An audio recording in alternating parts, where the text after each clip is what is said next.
단원 통일시대 국어야. 이 단원에서는 통일시대, 그러니까 남과 북이 하나가 됐을 때, 그때 언어적 측면에서 어떤 문제가 생길지, 혹은 어떤 문제가 생겼을 때 그걸 극복할 수 있는지, 현재 남한하고 북한의 언어를 비교해 봤을 때 차이점이 뭔지, 뭐 이런 것들에 대한 전반적인 내용을, 국어에 관한 내용을 정리해 놓은 거다. 그럼 한번 볼까?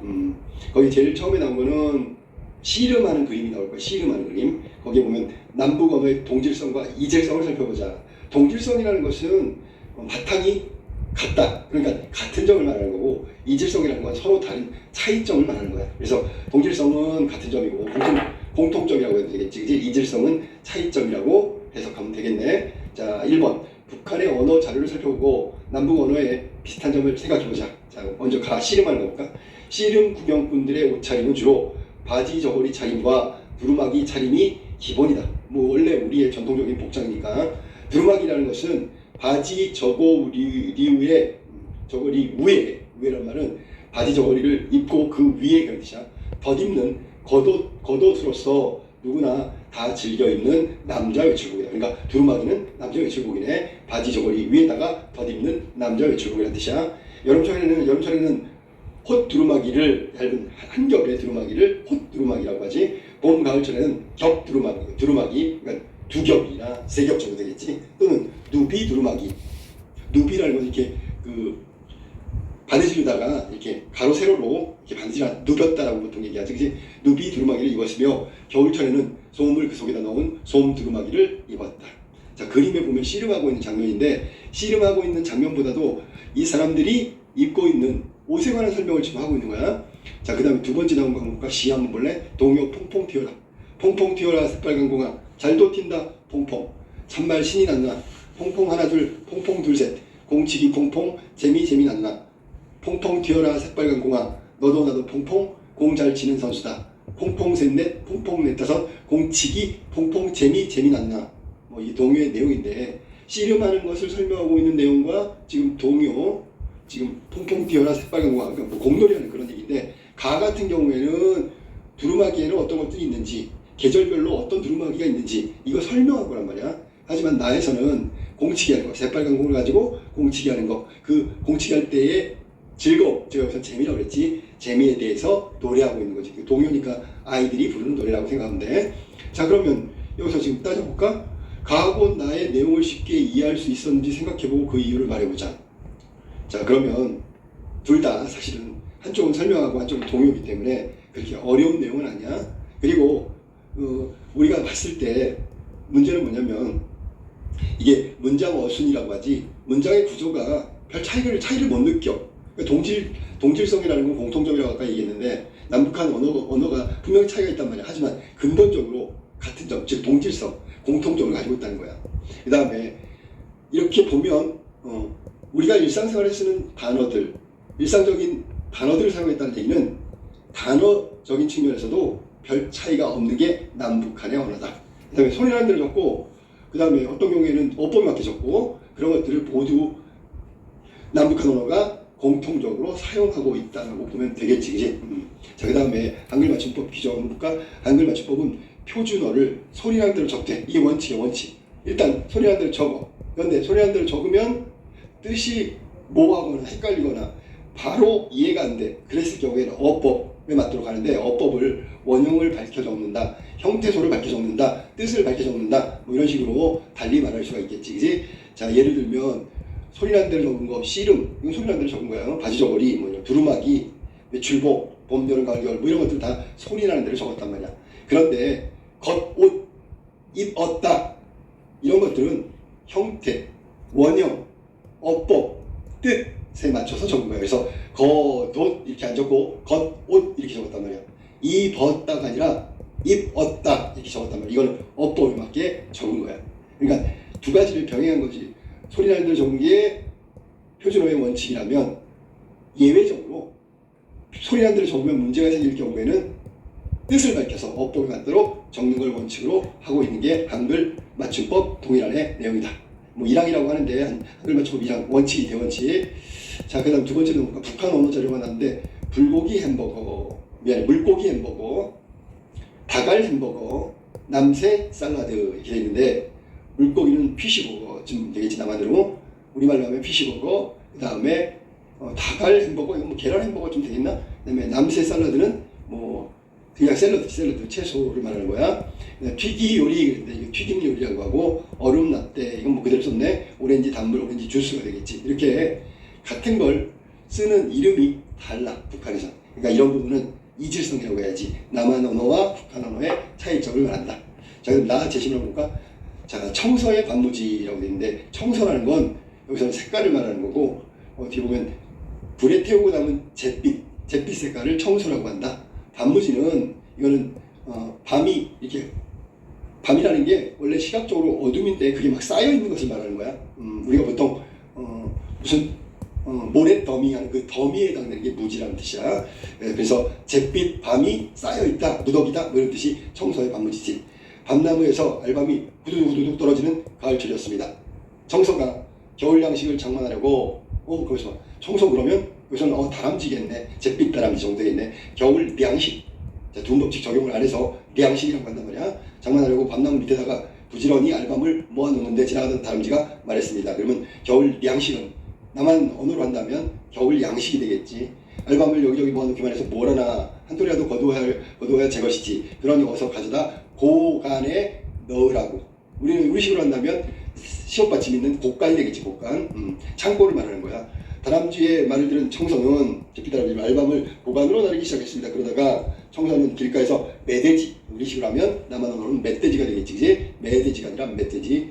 그러니까 사시옷을 안 썼다는 게 북한 언어의 특징이고, 두음법칙이 적용 안 되는 게 북한 언어에 사용된 표기법이란 말이야. 그럼 두음법칙은 뭐냐면 우리말의 첫 번째 음운에 리을이나 니은이 오는 걸 꺼려하기 때문에 리을은 니은으로, 니은은 이응으로 바꿔서 하는 거야. 예를 들면 원래는 로인이지만 이거를 두음법칙 적용하면 노인이 되는 거야. 원래는 여자지만 두음법칙 적용하면 여자가 되는 거야. 하지만 북한은 로인, 여자라고 쓰는 거지. 우리랑 다르게. 여기 지금 적용되는 것들이 그런 거란 말이야. 그래서 네모친 부분을 따져보면 두음법칙 남한은 적용하고 북한은 적용하지 않았다. 그 다음에 고간 멧돼지를 보면 사이시옷, 사이소리 집어넣는 사이시옷을 적용하지 않았다. 북한 적용했다. 우리. 이렇게 하면 돼. 그다음에 편말도 마찬가지고. 그래서 사이시옷에 적용했느냐 안 했느냐에 따라서 이질성, 차이점이 나타난다. 남한은 적용했고 사이시옷, 두음법칙도 적용했고, 북한은 두음법칙도 사이시옷도 적용하지 않았다. 자, 그 다음에 남북한 언어 차이. 북한 언어 예를 들면 차림표라고 있는데 그게 바로 우리말로 하면 남한 언어로 하면 메뉴판이 되겠지. 메뉴판. 물고기 햄버거는 아까 되겠지만 피쉬버거, 닭알 햄버거는 에그버거 혹은 계란버거 뭐 정도 되겠지, 그치? 남새 샐러드는 채소 샐러드고, 튀기 요리는 튀김 요리, 얼음 라떼는 아이스 라떼, 오렌지 단물은 오렌지 주스. 그래서 남한 언어와 북한 언어는 다르다. 아까 얘기했던 대로 한다면 문장 구조라든지 단어 이런 것들은 공통적으로 쓰고 있는데 이렇게 특정 단어에서 다르게 부르는 이질적인 특징을 가지고 있다. 이질성. 자, 북한 언어는 주로 고요를 많이 썼고 남한 언어는 외래어를 많이 썼다. 남한 언어는 두음법칙이 되지만 북한 언어는 두음법칙이 안 된다. 사이시옷도 우리는 표기하지만 북한 언어에서는 표기하지 않는다. 이게 이질성이란 말이에요. 그래서 이 단어에서 제일 중요한 건 북한 언어와 남한 언어의 동질성과 이질성을 알아보는 거란 말이야. 두음법칙, 그 다음에 사이시옷에 대한 표기는 아까 본문에서 겨울 량식은 두음법칙 적용 안 된 북한말이고, 고간 멧돼지 표말 이것도 역시 사이시옷이 적용 안 된 북한말이다. 이건 사이시옷을 적용시키면 남한 언어로 바꾸면 고간 멧돼지 편말이 되고, 겨울 양식은 겨울 양식이 되겠지. 이렇게 남북한은 이질적인 차이 특징을 보이고 있다. 자, 그 다음에 볼까? 그 다음에 나오는 거는 남북 언어의 이질성을 극복하기 위한 탐구라고는 하는데, 탐구학이라고는 하는데, 남북한 언어의 차이는 분명히 있고, 그러면 나중에 통일이 되는 통일시대 같은 민족으로서 같은 국가를 이루며 살아야 되는데, 그럼 언어 소통이 제대로 안 되면 안 되니까 그것을 어떻게 해결할 수 있느냐, 이 부분에 대한 이야기를 하는 거야. 우표 한 장을 보고 계십니다. 지난 2000년 북한에서 발행한 우표입니다. 보시는 대로 오징어가 그려져 있고, 그런데 윗부분에 주목해서 보세요. 낙지. 우리는 낙지하고 오징어가 다른데 북한에서는 낙지와 오징어가 같은가? 아니면 오징어라는 말이 없고 낙지라고 다 쓰는가? 뭐 이런 추측할 수가 있겠지. 실제로 오징어라고 부르는 이 생물은 남쪽 바다 아니 북쪽 바다에 헤엄쳐 가면 이름이 달라집니다. 오징어라고 부르는데 북쪽 가면 낙지가 돼버리네. 그 다음 낙지는 뭐라고 부를까요? 그랬더니 북한에서 낙지를 서해 낙지라고 한다고 합니다. 그렇죠? 북한에 가서 우리가 자 낙지 주세요 그러면 서해 낙지를 주겠지. 오징어라고 하면 못 알아들 거고, 그다음에 북한 사람이 남한에 오면 낙지 주세요 이렇게 하면 우리는 낙지를 줄 거고 왜 낙지를 줍니까? 오징어를 달라고 했는데 이렇게 언어 때문에 정해진 단어가 대상은 똑같은데 이름이 다르니까 혼란이 오잖아. 이게 이제 남북 간의 이질적인 단어 차이란 말이야. 그러면 이걸 어떻게 극복할까? 뭐 이런 부분들에 대한 이야기를 하고 있는데 맨 끝에 이렇게 남북 언어의 차이점 극복 방안인데 독일 같은 경우에는 동독 서독으로 나눠졌어. 그때부터 괴테 문학 용어 사전, 그러니까 남북이 혹은 동독과 서독이 같이 소통할 수 있는 언어의 기준을 만든 거지. 그 다음에 중국과 대만 역시 양안 사전을 만들어 서로 간의 이질감을 줄여나가고 있습니다. 양안이라는 말이 뭐냐면 이 언덕 안자를 써가지고 양쪽 언덕, 그러니까 강이나 바다를 두고 양쪽에 있는 언덕을 말하는데 이거는 서로 분리되어 있다 그런 얘기지. 중국하고 대만, 그래서 양안이라고 부르는 거야. 동독과 서독, 대만과 중국이 언어의 이질성을 극복한 사례를 지금 얘기하고 있는 거다. 자, 그 다음에 댓글에 볼까? 풀빛나래. 남북이 분단되어 서로 오가지 못하니까 언어도 점점 달라지고 있네요. 냉면조화. 우리도 독일, 중국처럼 언어의 차이를 줄이려고 노력해야 해요. 코코아가 댓글에 또 되게 대댓글을 했는데, 그치? 굳이 그럴 필요가 있을까요? 남북 언어 차이를 극복해야 하는 이유를 잘 모르겠어요. 이 통일시대를 맞이하는 입장에서 본다면 문제가 있지. 실제로 아까 얘기 나왔던 그 우표의 오징어에 관련된 얘기인데, 남한에서는 오징어라고 부르는데 북한에서는 낙지라고 부른다. 또 남한의 낙지는 북한에서는 서해 낙지라고 또 이름을 또 다시 부르고, 그 다음에 갑오징어잖아. 갑오징어. 그 갑오징어를 남한에서 갑오징어라고 부르는 걸 북한에서는 그냥 오징어라고 부른대. 그러니까 북한에 가서 우리가 오징어 그러면 그 사람들은 갑오징어를 떠올리겠지. 그 다음에 낙지라고 얘기하면 못 알아듣고 오징어를 주겠지. 뭐 이런 거야. 같은 대상을 가리키는 서로 다른 이름. 이것 때문에 이질성이 나타난다는 얘기야. 자, 그 다음에 나온 거는 뭘 물어봤냐면 2번 한번 볼게. 남북 언어 차이가 지속된다면 어떤 문제가 생길까? 당연히 의사소통에 문제가 생기겠지. 그지? 오해하거나 의사소통의 문제 때문에 갈등이 유발될 수 있어. 그러면 오해와 갈등을 해소하는 방법은 남북의 언어 차이를 좁혀서 동질적인 언어 체계로 바꿔야 되겠지. 그래가지고 서로에게 오해나 갈등이 생기지 않도록 하고, 그러면서 점점 남한하고 북한하고 그 국가가 통일되는 것 말고 언어 통일을 이루어가지고 점점 관계가 발전되고 오해와 갈등을 불식시켜버린다. 사라지게 하는 그 방법이 가장 현명한 방법이라고 보는데, 자, 그 다음에 언어 차이 극복 노력할지 뭐 개인적으로 여기 쭉 나왔는데, 남한이 주로 많이 쓰는 게 외래어니까 외래어를 고유어로, 북한이 주로 쓰는 게 고유어야. 그러니까 이런 부분에 대해서 통일된 기준이 있잖아. 그러니까 남한 북한 언어의 공통적으로 사용할 수 있는 언어 체계 기준, 이런 것들을 세우는 게 필요하다. 다만 이제 외래어가 남용되고 있는 남한은 외래어를 좀 줄이는 방향으로, 고유어는 북한이 쓰고 있는데 고유어가 너무 오래된 말이라고 한다면 새로운 말 중에 적당한 말로 교체하는 것도 필요하다. 자, 그럼 마지막으로 남한말 북한말 볼까? 자, 통일 국어사를 만드는데 남한말 북한말 차이점이 뭐가? 예를 들면 주차장이라는 단어가 있어. 뭐 차 대는 게 남한말 먼저 할게. 주차장, 북한에서는 차마당이라고 하는데 차가 서 있는 마당 뭐 정도 되겠지. 그 다음에 남한에서는 원피스, 위아래가 하나로 통으로 돼 있는 여자 옷이 원피스잖아. 이거를 외동옷이라고. 외동.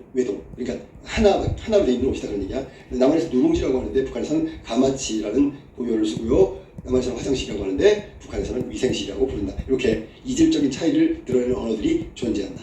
그래서 남한하고 북한하고 맨 마지막 거 언어를 통일할 때 해야 되는 게 뭐냐면, 다시 설명하는데, 첫 번째 남학생이 남한말이나 북한말 중에서 고유어가 있다면 그 말을 활용하도록 합시다. 이거 원래 우리 조상들이 옛날부터 쓰던 말이니까 우리말이니까 되도록이면 우리말을 씁시다 하고 남학생이 이야기했고, 중간에 봐봐. 여학생 뭐라냐면 남한과 북한 사람들이 서로 이해하기 어려운 말은 새로운 말을 만들고 싶다. 두 가지가 서로 소통이 전혀 안 되면 통일될 수 있는, 소통할 수 있는 새로운 말을 만든다. 이건 해결 방법이지. 마지막 남학생 얘기 들을까? 남북 언어의 차이를 극복하는데 초점을 두고 기준, 동그라미 기준을 마련한다. 그러면 의사소통의 오해, 갈등 이런 것들 많이 사라질 거다. 자, 그래서 거기 남한말과 북한말에 해당되는 예들을 좀 알아두는 것도 시험 공부하는데 도움이 되겠어. 그 다음에 자, 그럼 맨 마지막 한번 볼까? 속담 한번 볼까? 속담. 남북한의 속담을 한번 볼게. 근데 여기서 이제 북한 속담 볼까? 업신 여기는 나무에 상투 걸린다. 업신 여기는 나무에 상투 걸린다. 무슨 말이냐면, 업신 여긴다는 건 얘기는 막 이렇게 막대하는 거야. 무시하는 거야. 상투 걸린다라는 얘기는 상투 걸린다. 원래 이 뜻은 이런 거지.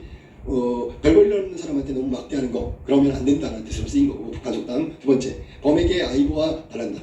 범한테 아이 받으려고 하면 어떻게 돼? 범이 아이를 잡아먹겠지. 그러니까 어리석은 짓이거나 위험한 사람한테 맡기 바뀌고 있는 거야.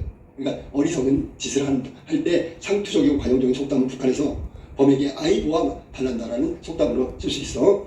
그다음 이 뭐 이런 거지. 고양이한테 생선 맡기는 겨. 그럼 고양이 생선 다 먹는 거 이런 거랑 비슷한 거지. 10번 갈아서 안 되는 도끼 없다. 이건 뭐 10번 찍어 10번 찍어서 10번 찍어서 안 쓰러질 나무 없다. 뭐 이런 정도로 해석하면 되고요. 그냥 끊임없이 도전하면 결국 마음이 변한다. 뜻을 이룬다. 뭐 이런 얘기야. 속잎이 자라나면 겉잎이 젖혀진다. 이 말은 속잎은 새로 나는 거니까 새 것이 나오면 오래된 것은 점점 없어진다라는 말로 쓰일 수가 있겠지. 이게 지금 북한의 속담이야. 자, 여기까지 이제 알아봤는데 그러면 이 지금 공부한 게 무슨 내용을 정리하면 이런 거야. 남북 언어는 분명히 차이가 있어. 하지만 차이가 있음에도 불구하고 공통점인 동질성을 갖고 있단 말이야. 언어가 다르면 오해와 갈등이 생기기 때문에 나중에 통일시대에 하나가 되기 위한 방편으로 언어가 중요한 역할을 하니까 언어의 어떤 그 통일된 기준을 마련하는 것이 필요하고 지금부터 준비하는 거다라는 얘기를 하고 싶은 거고, 남북 간의 언어가 서로 다른 측면, 즉 이질성이 점점 커지면 민족적인 동질성은 약화된단 말이야. 그러니까 민족이 통합하기 어렵단 말이야. 그러니까 언어 통합이 먼저 이루어져야 한다는 얘기고, 그 다음에 언어는 분명히 의사소통의 도구이기 때문에 남과 북이 오랫동안 나뉘어서 살았기 때문에 언어 차이가 분명히 존재해. 이건 현실이고 그 차이를 인정해야 된단 말이야. 그리고 앞으로 미래의 통일된 시대에는 언어가 갖는 중요성을 가지고 통일된 어떤 기준을 마련한다면 남과 북의 민족적 통합뿐만 아니라 우리 하나가 돼서 통일시대를 발전적으로 이끌어가는데 아주 중요한 역할을 하므로 미리미리 준비해야 한다. 뭐 그런 내용을 담고 있는 글이었어.